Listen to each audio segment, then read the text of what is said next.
ప్రోగ్రాంలో సీఎం రేవంత్ రెడ్డి కేంద్ర మంత్రి రామ్మోహన్ నాయుడు పాల్గొన్నారు. ఇప్పుడు ఆ లైవ్ చూద్దాం.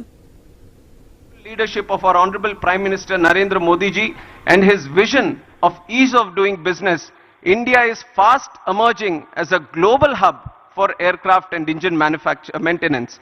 After Make in India, after Train in India, today Maintain in India is becoming another strong element in our aviation growth story.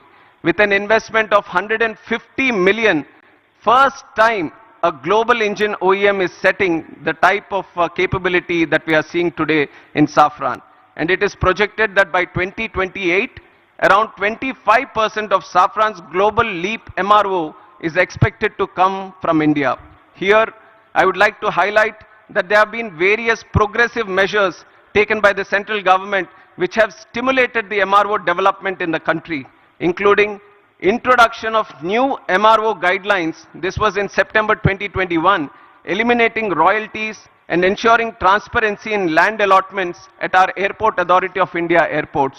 Uniform 5% IGST rate, this was announced in July 2024, on imports of aircraft parts, components and tools, replacing multiple GST slabs and resolving issues of tax inversion. Policy measures in Union Budget 24-25, extending time limits for re-import-export of goods for repairs, providing operational flexibility was done. GST reduction on MRO services from 18% to 5%, which was effective from April 2020, with full input tax credits was given. Visa manual amendments facilitating business and temporary land permits for foreign pilots and crew engaged in MRO operations was also done.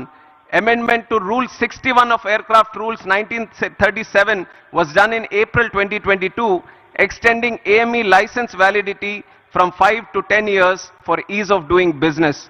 Harmonization of CAR and EASA norms to strengthen manpower training and skill development. This was done in December 2017. Customs duty exemption on tools and toolkits for MRO operations was also done. All these major policy decisions have laid a strong foundation for MRO network to be growing in this country.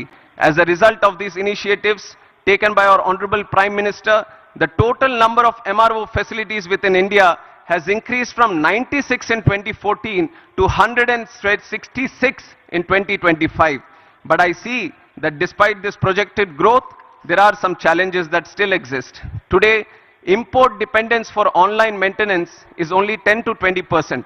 But for components, airframes and engines, reliance still exceeds 60%. Indian carriers today send aircrafts abroad to Singapore, Malaysia, Indonesia for heavy maintenance. That is expensive for us and also time consuming for us. Consider the fact that the engine overall alone accounts for 45% of the MRO market.